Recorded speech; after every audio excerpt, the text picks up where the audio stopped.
Écoutez, on reste au Cameroun, mais aussi en Centrafrique. Hier, j'ai donné une conférence dans laquelle je vous ai fait observer que, à mon avis, le régime corrompu de Paul Biya ne pourrait pas continuer à bloquer le pétrole que la Russie a gracieusement offert à la République centrafricaine. Vous vous souvenez que j'ai donné une conférence hier en ce sens? J'ai conclu mon analyse du problème, du gasoil offert par la Russie, 30 000 tonnes de gasoil offertes par la Russie, à la République centrafricaine. J'ai conclu en disant que Paul Biya allait donner ça dans les plus brefs délais. Et que s'il a retardé la livraison, c'est parce qu'il voulait faire plaisir à ses maîtres néocolons français et impérialistes occidentaux. Et que Paul Biya et son régime ne sont pas capables de sanctionner la Russie. C'est pas possible. Pour sanctionner quelqu'un, il faut en avoir les moyens. La sanction, c'est pas une affaire de bouche. Le pot de terre ne peut pas sanctionner le pot de fer. D'accord? Hier, je vous ai fait une analyse et j'ai conclu en disant que le pétrole centrafricain va dardard aller à Bangui. Parce que Paul Biya a simplement voulu faire plaisir à ses maîtres. Puisqu'il est dans une année électorale, une année de parodie et de tricherie, il veut adoucir les mœurs de ses maîtres pour donner l'impression d'avoir humilié un tant soit peu, d'avoir lui aussi quand même un tant soit peu mis la Russie en difficulté. Ce qui m'a vraiment beaucoup amusé dans cette affaire, c'est l'article de RFI. RFI sur le pétrole centrafricain. Je vais vous commenter un article de RFI. Parce que c'est là qu'on va voir qu'est-ce qui se cachait derrière le comportement de Paul Biya. C'est un article qui a été publié aujourd'hui à 5h13 du matin. Et le titre de l'article est le suivant, Centrafrique. Le gazole offert par la Russie prochainement acheminé à Bangui. 2 jours après les déclarations du porte-parole de la présidence centrafricaine, au micro de la radio Ndekeluka, mardi 21 janvier, sur un blocage dans le port de Douala du gazole russe promis à la République centrafricaine, un arrangement a été trouvé. En conséquence de quoi, le débarquement de la cargaison qualifiée de don par Moscou a pu commencer en vue de son acheminement à Bangui. Alors RFI dit, le gazole offert par la Russie. Et RFI met offert entre guillemets. Histoire de nous dire que ça n'a pas été offert. Que ça a bel et bien été vendu et que les Centrafricains vont payer. Mais qu'on aurait utilisé le thème du don pour essayer de contourner les sanctions internationales. Ok? Donc RFI jette le doute sur le fait que ce soit un don. Partant du principe que les États n'ont que des intérêts et non pas d'amis. On pourrait donc dire que RFI est d'accord que la soi-disant aide française au développement, qui aurait été délivrée en proportion de 10 millions d'euros il y a quelque temps à la République centrafricaine, n'était donc pas un don. C'était donc pas une aide. C'était donc un prêt. C'était donc un prêt avec taux d'intérêt. Puisque quand la Russie dit qu'elle donne 30 000 tonnes de gazoil, au Centrafrique, on dit non, c'est faux. Elle n'a pas donné, c'est pas possible. Mais qui donne? Qui donne donc parmi ces puissances en ce monde? La suite de l'article. Albert Yaloke Mokpeme, le porte-parole de la présidence centrafricaine, qui déplorait mardi 21 janvier au micro de la radio Ndekeluka que 30 000 tonnes de gazole restaient bloquées dans le port de Douala et que les démarches en vue d'arranger la situation avec le Cameroun soient à la peine, semble finalement avoir été entendu.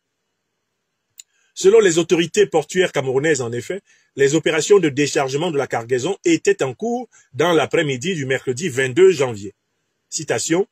Les équipes sont mobilisées et une fois le téléchargement terminé, le transport sera effectué par la route par le transporteur désigné par le gouvernement centrafricain, à savoir la société Neptune Oil, déclarait ainsi Ntchechuma Banya, le directeur des ressources humaines du port autonome de Douala, hier, précisant que les premiers convois allaient partir d'ici à la fin de la semaine. Neptune Oil est une entreprise camerounaise qui s'est vue confier l'exclusivité de l'importation des produits pétroliers en Centrafrique. Je m'arrête déjà là. Donc RFI se plaint finalement qu'il y a eu un deal entre le gouvernement centrafricain et le gouvernement camerounais dans le dos des maîtres qui avaient demandé au gouvernement camerounais de bloquer ce gazole au motif que ce gazole est une violation des sanctions internationales occidentales contre la Russie. Quand vous lisez la totalité de l'article de RFI, dont je viens de vous lire un extrait, vous comprenez la déception, eh bien, des néocolonialistes français, d'apprendre que finalement les 30 000 tonnes de gazoil vont être acheminées à la République centrafricaine. Car on aurait voulu que le Cameroun participât aux sanctions contre la Russie pour plaire, eh bien, à l'OTAN, pour plaire à l'impérium, eh bien, néocolonialiste français. Or, comme je vous l'ai dit hier, Paul Biya est tout sauf fou. Il a voulu dans un premier temps, par ce retard de 2 jours dans le déblocage de ce gazoil, il a voulu faire plaisir à ses maîtres occidentaux. Et après dire que vraiment, vous voyez très bien que je n'ai pas la force de m'opposer à Poutine. Si je ne laisse pas partir son gazole qu'il a donné à ses amis centrafricains, je vais avoir des problèmes.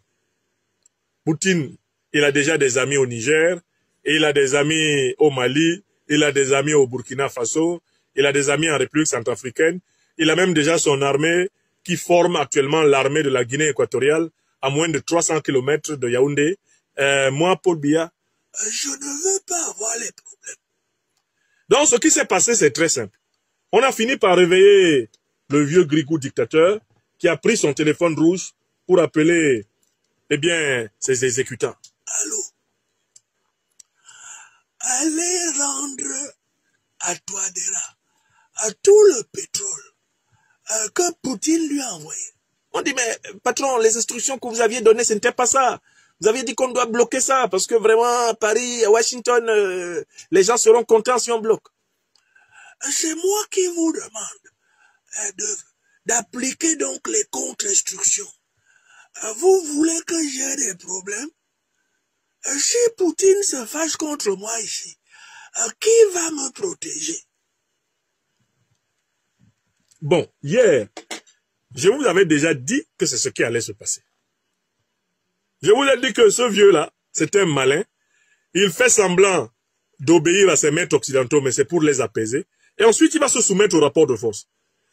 En fait, ce qui a déclenché le déblocage, eh bien, du gazole offert par la Russie au Centrafrique, c'est le fait que les médias officiels russes aient utilisé les mêmes termes que la présidence centrafricaine. Quand Yaloke Mokpeme a dit que les Camerounais, les autorités camerounaises auraient dit que c'est en application des sanctions internationales contre la Russie que le gaz a été bloqué, cela a été répété in extenso par les médias officiels russes, notamment Sputnik. C'est la presse officielle russe. À partir du moment où Biya a appris que la Russie répétait la thèse centrafricaine, il a dit à Kourmamis, allez débloquer rapidement. Allez débloquer rapidement le pétrole de ces gens-là. J'ai beaucoup de problèmes actuellement. Je dois organiser le trucage de l'élection de 2025. Je ne veux pas commencer par avoir un problème avec Poutine. Zelensky a essayé. On a vu. Moi, il ne va qu'en faire une bouchée. Et d'ailleurs, certains de mes opposants ne verraient pas d'un mauvais œil que je me retrouve dans le viseur de Poutine. Et voilà pourquoi nous avons signé un accord de coopération militaire avec la Russie et nous avons autorisé les diplomates russes à entrer au Cameroun sans visa. Tout comme les diplomates camerounais peuvent entrer en Russie sans visa. Je ne vais pas m'amuser avec le Ngangomba de Poutine à ce moment précis de l'année. Donner à Touadéra tout son pétrole. Vous avez vu? Alors, quelle est la manière que Touadéra a trouvée pour rétribuer le Cameroun dans cette affaire? Vous avez bien entendu. Alors, d'abord, il y a les droits de douane classiques que la République centrafricaine verse au Cameroun, puisqu'elle utilise son port, mais c'est une compagnie camerounaise qui est chargée du transport des produits pétroliers centrafricains. Voilà comment une partie du bénéfice des 30 000 tonnes de pétrole reste au Cameroun. Vous avez vu comment les gens sont durs au Cameroun? Les gens sont durs en affaires dans mon pays natal, là. Chez nous, au Cameroun, on dit affaire un cap à bas très sérieux. C'est-à-dire que les affaires d'argent sont très sérieuses. Au Cameroun, il ne faut pas t'amuser. Quand tu viens passer avec 30 000 tonnes de pétrole, il y a toujours quelqu'un, au moins quelqu'un au Cameroun qui se lève pour dire que ma part dedans, c'est quoi? C'est le pays du mapartisme, avec une excroissance dans la corruption. C'est-à-dire que quand les gens ont appris que Touadéra va recevoir 30 000 tonnes, mais chacun s'est mis à fantasmer sur les 30 000 tonnes. Et comment faire pour récupérer même 1000 tonnes dedans? En fait, le temps perdu là, c'était le temps du cafouillage pour essayer d'arracher à Touadéra une partie du tonnage. Je connais mon pays. C'est ça, je vous ai dit ça hier. Mais entre-temps, on voulait faire plaisir à Paris, Bruxelles, Washington en disant, vous voyez, on a tenté d'appliquer les sanctions. Mais c'est difficile. On n'arrache rien à personne. Laissez passer le pétrole de Touadéra. Moi, j'ai une élection à voler. Et je ne veux pas, moi, les problèmes. Et sa femme lui a dit, oh ouais, Ankou, comment tu as tout compris? Laissons passer le pétrole de Touadéra. Oh. Ce qu'il peut nous laisser, même s'il peut nous laisser un petit 2000 tonnes dedans, est-ce qu'on va dire non? Lui-même, il sait que quand tu passes au Cameroun, tu laisses un peu. Sinon, ton nom est gâté. Hein? Moi, je vous dis que les 30 000 tonnes là ne vont pas entièrement arriver en Centrafrique. Les malins, là, pendant les 2 jours qu'ils ont mis la pression sur le président Touadéra, c'était pour récupérer un peu dedans. Je serais très surpris que les 30 000 tonnes là arrivent là-bas. Ça ne va pas arriver là-bas. Il y a au moins, je ne sais pas, entre 1000 et 5000 tonnes qui vont rester au Cameroun. Parce que je connais la mentalité. Quand on voit déjà que c'est une compagnie camerounaise qui va transporter le pétrole. Vous avez vu? Mais au lieu de venir doucement, ils voulaient arracher le pétrole centrafricain comme c'était pour eux. C'est ce qui nous a choqués. Bon, je conclus ce sujet en vous disant que vous avez eu l'occasion de vérifier ce que je vous ai dit hier. Parce que moi, je n'oublie jamais, quand je vous dis quelque chose, et lorsque cette chose arrive, de revenir vous dire, c'est ce que je vous avais dit. Hier, je vous ai dit, je ne vois pas Paul Biya bloquer ce pétrole. Il ne peut pas, il ne va pas tenir. Il va le débloquer d'art. Parce qu'il ne peut pas affronter la Fédération de Russie et il ne veut pas avoir affaire à elle. Mes dires ont été confirmés moins de 24 heures plus tard. Et vous êtes mes témoins. Quand je vous dis que je voyage dans la tête de ces satrapes, je circule dans leur cerveau, en vélo. Quand je vous dis ça là, voilà les preuves. Hier, je vous ai dit, il va donner le pétrole là très vite. Ça va même pas faire une semaine. Il va donner ça. Parce qu'il sait à qui il a affaire. C'est sur les Camerounais qu'il fait son malin, comme on dit à Abidjan. Il ne peut pas faire son malin sur Poutine. C'est pas bon. Dieu connaît bagage qui est lourd. Dieu connaît bagage qui est lourd. La suite de notre programme. La première chose, abonnez-vous à cette page. Cliquez sur le bouton s'abonner qui s'affiche juste en bas. Et la deuxième chose, cliquez sur la cloche de notification pour ne rater aucune des vidéos que je publie ici très régulièrement. Retrouvez KDV Africa sur YouTube, Facebook, TikTok.